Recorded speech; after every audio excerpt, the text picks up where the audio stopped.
Ubicada en un paradisíaco lugar de Centroamérica, ocupando un territorio que va desde el Mar Caribe hasta el Océano Pacífico y conocida como el Jardín de las Américas, se encuentra la población costarricense, o más conocida como la población tica, quienes viven una democracia civil, la misma que ha logrado prescindir de la milicia.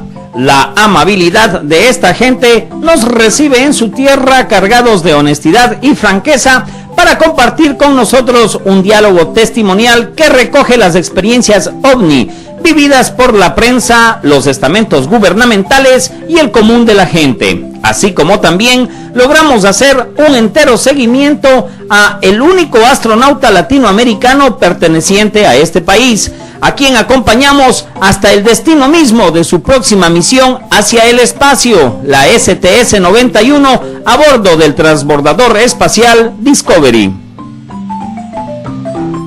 Los OVNIs, Proyecto de Investigación Capítulo Ecuador, presentan Costa Rica, de cara al cosmos.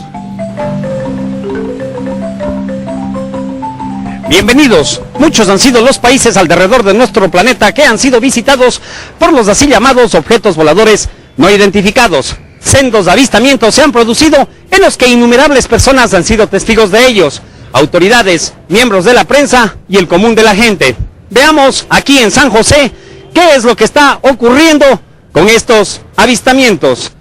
Para comenzar nuestro periplo en Costa Rica, visitamos el Ministerio de Obras Públicas y Transporte, más precisamente las oficinas del Instituto Geográfico Nacional, en donde su principal, el doctor Carlos Elizondo, nos comenta el siguiente caso. Se estaba haciendo un estudio sobre el uso de la tierra en los sectores de la laguna de Arenal, porque se iba a hacer se hizo un embalse hidroeléctrico grande y se necesitaba estudiar el impacto ambiental en la zona.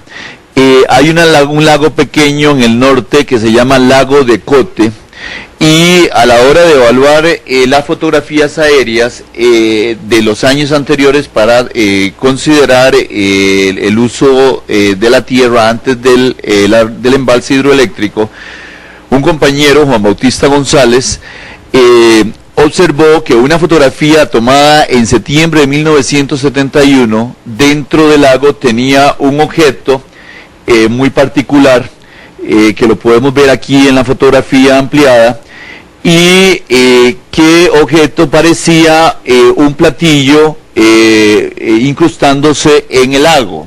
Entonces llegó a mi oficina y me dijo que eso parecía un platillo volador.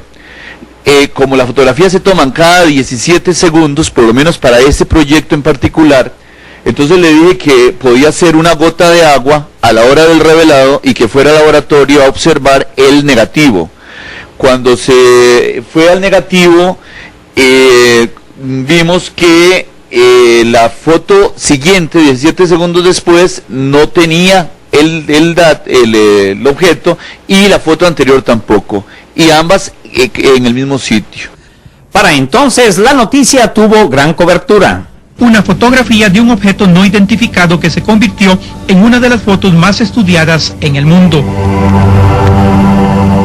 Incluso expertos vinculados a la NASA de los Estados Unidos han certificado la autenticidad del objeto, mas nadie ha podido dar una explicación científica sobre esta figura. A finales de los años 70 también se dieron apariciones con miles de testigos, y esto siguió durante los años 80.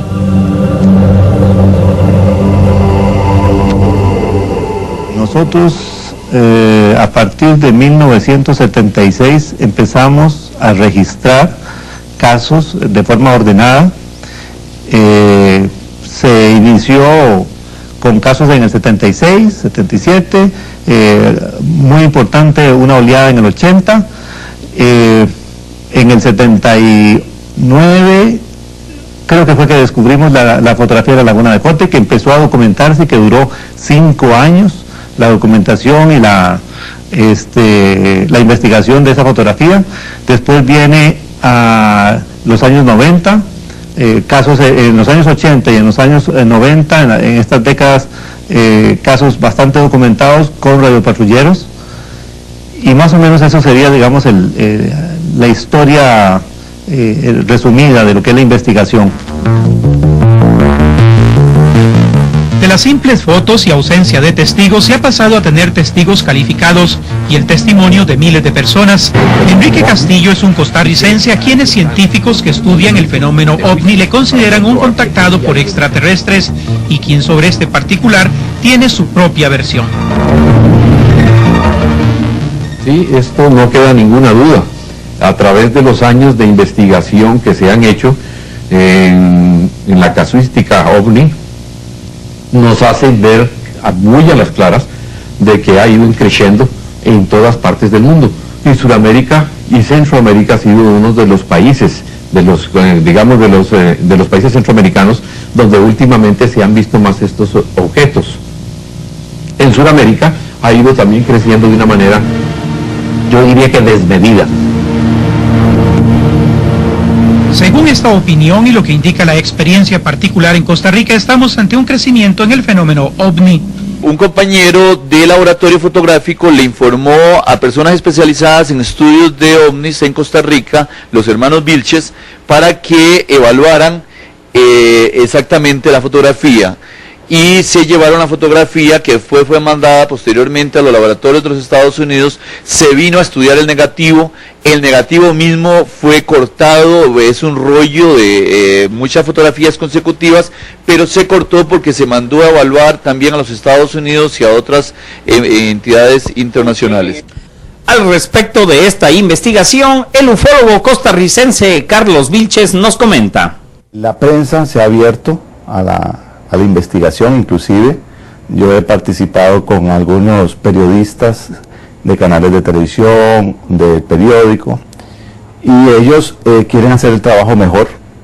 Esto creo que ayuda muchísimo a que la gente tenga más información al respecto, y por otro lado tiene unas consecuencias interesantes. Por ejemplo, a mí me llaman en las escuelas y en los colegios, tanto públicos o privados, para dar entrevistas y para dar charlas, sobre todo desde niños de tercer grado a quinto año del colegio, trabajos en la universidad de muchachos que quieren saber sobre esto.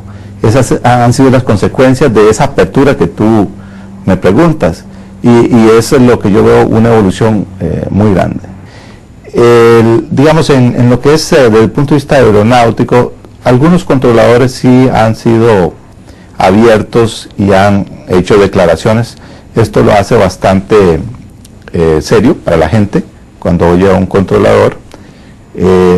Hay pronunciamientos, digamos, de astrónomos que son los más escépticos en cuanto a esto, pero como decía yo en una entrevista, en el momento en que no hay una explicación desde el punto de vista aeronáutico, astronómico, psicológico o meteorológico, y más allá óptico, si no hay una explicación sobre eso, entonces se convierte en un ovni aquello que está desplazándose de cierta manera y que fue tomado con un video o con una cámara.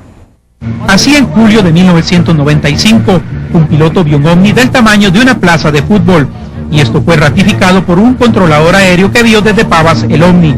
Esta era la información del 95. La avioneta salió de Pavas al este, en un vuelo de entrenamiento con el instructor y el aprendiz de piloto. Pasó por el centro de la capital, Desamparados, Patarrá, y le dio vuelta a los cerros de la Carpintera. Siguió entonces al oeste, hacia San José, y a la altura de Tres Ríos se desvió a la derecha, cuando el instructor vio un objeto dorado, del tamaño de un estadio, debajo de su nave. En ese instante, el radar del aeropuerto Santa María había alertado sobre una aeronave no identificada, que iba en el mismo curso que la pequeña avioneta, en ruta de colisión. Y en la Torre de Pavas también se vivió alguna agitación por este fenómeno que se desarrolló el miércoles de la semana anterior. Los dos controladores de Pavas observaban la nave desconocida. Uno de ellos la describió como el objeto más grande que ha visto volar sobre Costa Rica. El objeto se movió primero hacia el aeropuerto, hacia línea recta hacia nosotros, de este a oeste, y después tuvo un movimiento, como decir, oscilatorio, como un péndulo. Se movió primero a mano izquierda, después a mano derecha. En uno de esos movimientos fue cuando pasó por debajo de la aeronave que nosotros teníamos al este. El resultado fue que se determinó que el objeto que aparecía en la imagen era un objeto tipo platillo en forma cónica que tenía una reflectancia mayor que otros objetos a los alrededores, que correspondía a una reflectancia tipo metálica con respecto a lo que se observa en fotografías aéreas normales de estos tipos, y que incluso se le veía un borde al platillo que parecía que se estaba incrustando en el lago. Ahora, nosotros posteriormente hicimos un trabajo de campo para tomar fotografías aéreas del lago. Recientemente vino un señor de la zona, me dijo que él conocía historias de que ahí había una ciudad sumergida en el lago y que sería interesante que lo visitáramos para contarnos exactamente las historias que él conocía sobre ese lago. La fotografía es un documento oficial y el estudio lo han hecho pues ya especialistas en estudios de ovnis. Entonces, en este caso, ha salido oficialmente ante las autoridades a nivel mundial, ha salido que esto es un objeto no identificado.